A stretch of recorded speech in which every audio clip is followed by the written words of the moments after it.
If you care about the hard-earned lessons of history, and if you believe survival knowledge should never be forgotten, subscribe to this channel right now and share it with someone who values real-world resilience. What we're about to discuss is not a gimmick, not folklore, and not romanticized survival talk. It is one of the smallest, most overlooked tools that quietly saved lives during the brutal winters of World War II, and it still matters today. When people talk about wartime survival, they usually focus on weapons, rations, or battlefield tactics. Almost nobody talks about cold, yet cold killed relentlessly.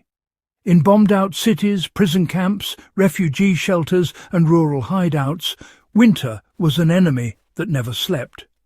Fuel was scarce, electricity unreliable or non-existent, and open fires were often impossible or dangerous. In that environment, a tiny heat candle became the difference between enduring the night and freezing to death. Why cold, not combat, was one of the deadliest threats of the war. By the early 1940s, millions of civilians and soldiers were exposed to unheated shelters. Homes were destroyed, coal supplies were rationed, and forests were stripped for firewood. In occupied cities and prisoner camps, lighting a visible fire could draw lethal attention. Hypothermia didn't arrive dramatically. It crept in slowly, weakening the body, impairing judgment, and making recovery nearly impossible once core temperature dropped too far. Medical reports from the era consistently showed that cold-related illness often preceded death from infection or exhaustion. Survivors later described nights where staying warm mattered more than food. That is where the survival heat candle entered the picture. What the wartime heat candle actually was, and why it worked. The survival heat candle was not a modern invention. It was usually a thick, slow-burning candle made from paraffin, tallow, or mixed waxes, designed to burn for many hours rather than produce bright light. Some versions were officially issued. Others were improvised from scavenged materials like cooking fat, string and scrap containers. One candle alone did not heat a room in the modern sense. What it did was far more important. A single candle can produce between 70 and 80 watts of heat. In a confined, insulated space, such as a shelter, tent, bunker or sealed room, that heat could raise the ambient temperature just enough to prevent hypothermia. Combined with body heat, layered clothing and reduced airflow, the candle stabilized survival conditions through the coldest hours. Civilians and prisoners, use candles to stay alive. The candle also provided psychological stability. Light and warmth, even minimal, helped people stay awake, alert and oriented. That really mattered because hypothermia often kills through confusion and sleep. Survivors consistently credited the candle not as comfort, but as control. This matters actually for modern survivalists. Heat loss happens through conduction, convection, radiation and evaporation.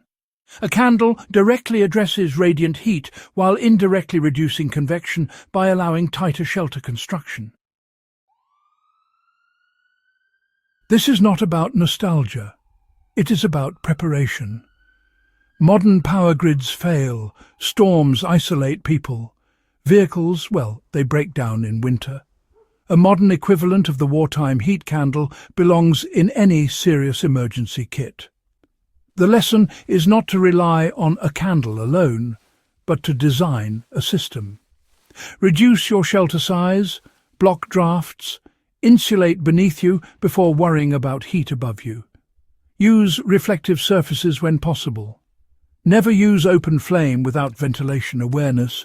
But understand that controlled microheating saves lives when used correctly. After the war, central heating, electricity and abundance erased the memory of cold survival. Skills that once separated life from death were dismissed as obsolete. Yet every generation eventually relearns the same lesson under pressure. History is not outdated. It is waiting.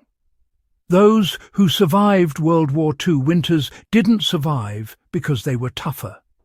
They survived because they understood systems, heat retention and human limits. The candle was not magic. The thinking behind it was. This tiny tool represents a larger truth. Survival is rarely about dramatic solutions. It is about marginal gains stacked intelligently. One candle, one blanket, one reduced draft, one night survived. That is how thousands endured conditions that modern people assume are unsurvivable. If you study history to extract usable knowledge, this matters. If you prepare for emergencies realistically, this matters.